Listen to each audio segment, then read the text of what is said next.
बेटी के घर का खाना खाने से क्यों टूट जाता है घर का सुख शांति?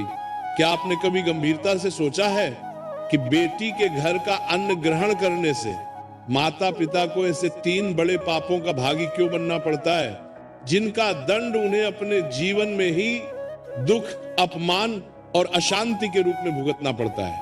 क्या यही कारण नहीं है कि अनेक माता पिता बुढ़ापे में रोग, कष्ट और संतानों से दूरी होने का दुख झेलते हैं? अब जो विषय में आपके समक्ष रखने जा रहा हूं वह केवल एक कथा नहीं बल्कि जीवन की वो सच्चाई है जिसका प्रभाव सुनने मात्र से नहीं बल्कि समझने और मानने से घर परिवार की दिशा बदल देता है। तो आप लोग मन को शांत रखिए, श्रद्धा को जागृत कीजिए और इस पावन कथा को अंत तक ध्यानपूर्वक सुनिए। गांव था धर्मपुर, मिट्टी के घर, आंगन में तुलसी चौरा और दरवाजे पर बंधी हुई गाय। उस गांव में एक सीधा साधा ब्राह्मण रहता था, पंडित हरिदत्त। वे बहुत बड़े विद्वान नहीं थे पर मन के बड़े शुद्ध थे। उनकी पत्नी थी धर्मवती। धर्मवती का स्वभाव ऐसा था कि रोटी बनाते समय भी रोटी पर हाथ रखने से पहले मन ही मन भगवान का नाम लेती। उनके घर में जो भी आता उसे खाली हाथ नहीं जाने देती, पर साथ ही मर्यादा का पालन भी उतना ही कठोर था। हरिदत्त और धर्मवती की एक ही संतान थी, बेटी, नाम था गौरी। गौरी बचपन से ही बहुत समझदार, मां के साथ चूल्हे पर बैठकर दाल में नमक कम ज्यादा करना सीख गई थी और पिता के साथ बैठकर रामायण की चौपाइयां भी सुन लिया करती थी। पर समय अपनी गति से चलता है। गौरी जवान हुई और उसके विवाह का समय आया। गांव में ही एक संपन्न परिवार था, सेठ रघुनाथ का। उनके बेटे का नाम था माधव। बाहर से सब ठीक, कपड़ा अच्छा, घर बड़ा, बोलचाल मीठी, रिश्ता तय हुआ, विवाह हुआ और गौरी विदा होकर अपने ससुराल चली गई। विदाई के दिन धर्मवती ने बेटी के माथे पर हाथ रखकर बस इतना कहा, बिटिया, ससुराल में सुख हो तो भी अहंकार मत करना, दुख हो तो भी घर की चौखट को दोष मत देना, और एक बात, अपने पिता का मान रखना पर अपने पिता को कभी अपनी रसोई का छड़ी मत बनाना। गौरी ने मां की बात सुनी पर उसका अर्थ पूरी तरह नहीं समझ पाई। उसे लगा मां बस परंपरा की बात कर रही है। समय बीता, गौरी का गृहस्थ चलने लगा, पर सेठ का घर बड़ा था और बड़े घरों में दिल कई बार छोटा हो जाता है। गौरी की सास जसोदरा हर बात में ताना देती, कभी नमक कम, कभी घी ज्यादा, कभी ये कि मायके वालों ने क्या दिया, और कभी ये कि हमारे घर की बहू को तो हम बना रहे हैं। माधव स्वभाव से बुरा नहीं था, लेकिन बाजार और बही खाते में इतना उलझा रहता कि घर की आग की लपटें उसे दिखती ही नहीं थी। गौरी धीरे धीरे भीतर से टूटने लगी, पर उसने पिता के घर खबर नहीं भेजी क्योंकि उसे पिता की इज्जत प्यारी थी। वो बस मंदिर जाकर रो लेती और चूल्हे पर आंसुओं को आंचल से पोंछकर रोटी सेंक देती। इधर धर्मपुर में पंडित हरिदत्त की हालत बदलने लगी। खेती ठीक नहीं हुई, घर में बचत कम थी, ऊपर से हरिदत्त की कमर में दर्द रहने लगा। धर्मवती ने अपने गहने गिरवी रखे, फिर भी घर का खर्च किसी तरह चल रहा था। माँ बाप के चेहरे पर चिंता थी, पर वो चिंता भी बेटी तक नहीं पहुंचने देते थे। एक दिन गांव में कथा प्रवचन हुआ। वहां एक महात्मा आए। उन्होंने बड़ी सरल भाषा में कहा, जब बेटी विदा होती है तो सिर्फ देह से नहीं जाती, घर की रसोई की लक्ष्मी भी साथ लेकर जाती है। बेटी के घर का अन्न उसके पति के घर का अन्न है, उसमें बेटी का अधिकार तो है पर माँ बाप का अधिकार नहीं। माँ बाप अगर उस अन्न को स्वीकार करते हैं तो कई बार वो अन्न नहीं, बेटी का संकोच खाते हैं।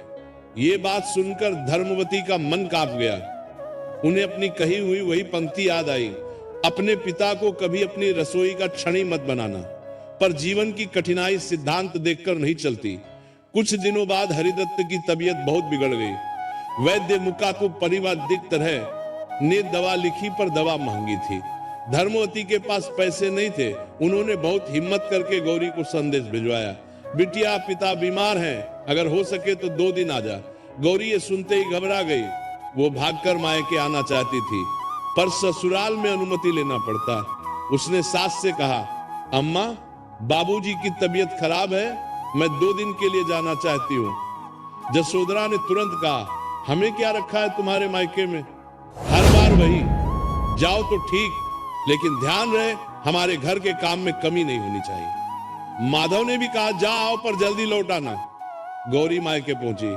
पिता को देखकर उसकी आंखें भर आईं। हरिदत्त लेटे थे, चेहरा पीला।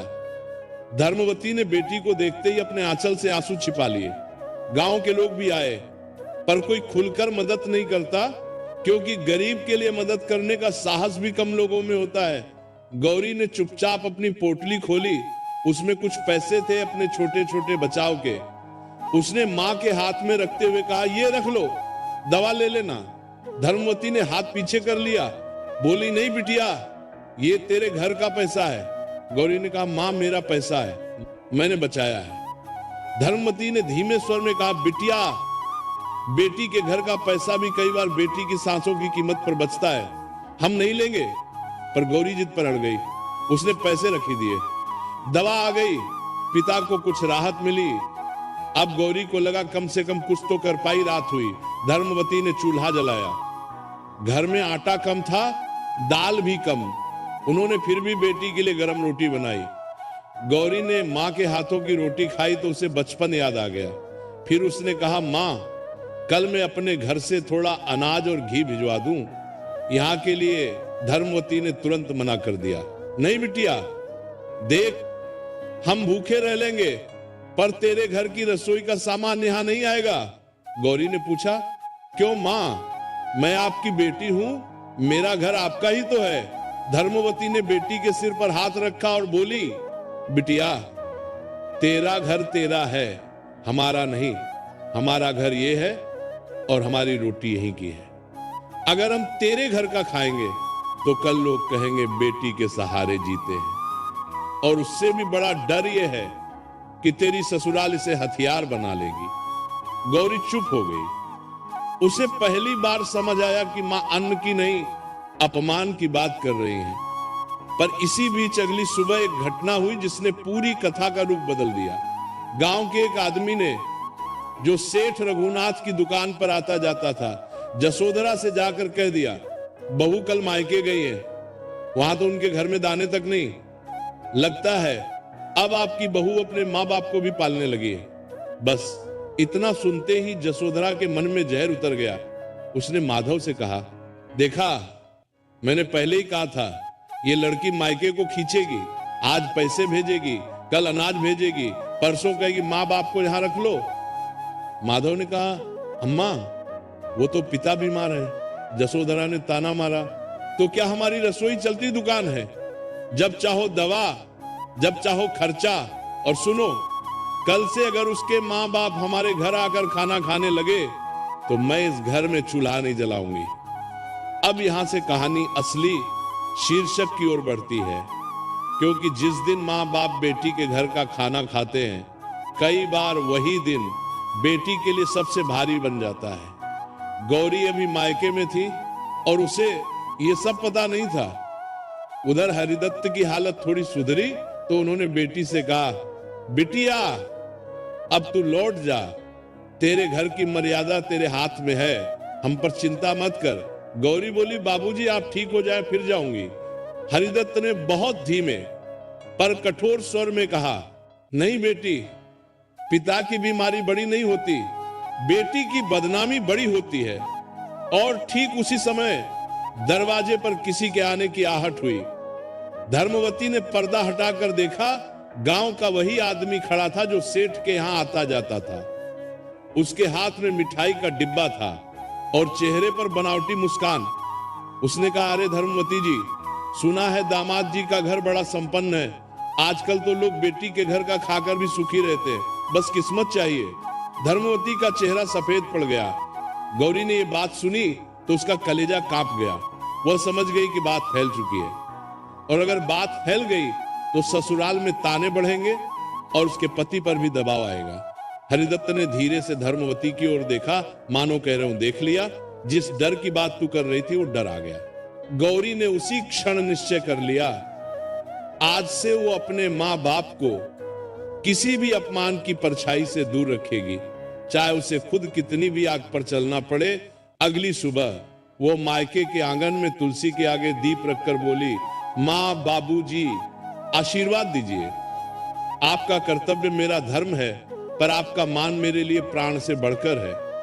मैं आज ही लौट रही हूं, पर जाते जाते एक वचन देती हूँ, आप मेरे घर का अन्न कभी नहीं खाएंगे और मैं आपको कभी उस स्थिति में आने भी नहीं दूंगी। धर्मवती की आंखें भर आईं, पर उन्होंने सिर हिलाकर कहा, यही हमारी बेटी है, जाओ अपनी मर्यादा बचाओ। गौरी ससुराल पहुंची तो घर में ठंडा ठंडा ताना हवा की तरह चल रहा था। जसोधरा ने दरवाजे पर ही कहा, बहू सुना है आजकल मायके का खर्च यहीं से चल रहा है। गौरी ने शांत स्वर में उत्तर दिया, अम्मा आज से कोई खर्च किसी से नहीं चलेगा। और एक निवेदन है, मेरे माता पिता आपके भी बड़े हैं, उनके विषय में कोई भी बात घर की लक्ष्मी को अशुद्ध करती है। माधव असहज खड़ा था। गौरी ने उसी के सामने अपनी चूड़ियों के 2 सेट उतार कर थाली में रख दिए और बोली, ये मेरे अपने श्रम की नहीं, आपके घर की दी हुई है। अगर कभी मेरे मायके को दवा, वस्त्र या सहारा चाहिए होगा, मैं अपने श्रम से दूंगी, सिलाई करूंगी, पढ़ाऊंगी, पर आपके घर की रसोई को उस काम में नहीं लगने दूंगी। और एक वचन आज आपसे भी लेती हूं, मेरे माता पिता इस चौखट पर अतिथि बनकर आए तो उन्हें आदर देंगे, पर उनसे कभी थाली नहीं लगवाई जाएगी। जसोधरा पहली बार निरुत्तर हुई। माधव ने धीमे से कहा, मैं तुम्हारे साथ हूं गौरी, मैं भी अपने पुरुषार्थ से उनकी सहायता करूंगा, पर बिना किसी को ताना दिए, बिना दिखावे के। उसी संध्या माधव और गौरी धर्मपुर पहुंचे। हरिदत्त दरवाजे पर ही उठ बैठे। गौरी ने पांव छूकर कहा, बाबूजी आपका मान मेरे लिए सबसे बड़ा है। ये कुछ रुपये हैं, मेरे हाथ की कमाई, इसे स्वीकार करें, पर मेरी रसोई का अन्न नहीं, मेरी मेहनत का फल समझकर। प्रिय दर्शक बंधु, कथा समाप्त होने से पहले मैं आपसे सिर्फ इतना ही कहना चाहता हूं, आपके एक छोटे से क्लिक में किसी की जिंदगी बदलने की ताकत छुपी है। हम इस चैनल से जो भी कमाई होती है, उसका हर हिस्सा एक इंसान, एक पशु पक्षी और एक जीव जंतु की सेवा में लगाया जाता है। जब आप सब्सक्राइब करते हैं, आप सिर्फ एक बटन नहीं दबाते, आप एक भूखे को भोजन देते हैं, एक घायल पक्षी का इलाज करवाते हैं, एक असहाय जीव को नई सांस देते हैं। शायद आप सोचें, मेरे एक सब्सक्राइब से क्या होगा? तो मैं दिल से कहता हूं, आपके एक सब्सक्राइब से एक जिंदगी मुस्कुराती है। तो आज अगर आपके दिल में जरा सा भी प्यार है, थोड़ी सी भी करुणा है, अगर आपको लगता है कि हम किसी के लिए कुछ अच्छा कर रहे हैं, तो इस नेक काम में बस एक लाइक और सब्सक्राइब से जुड़ जाइए।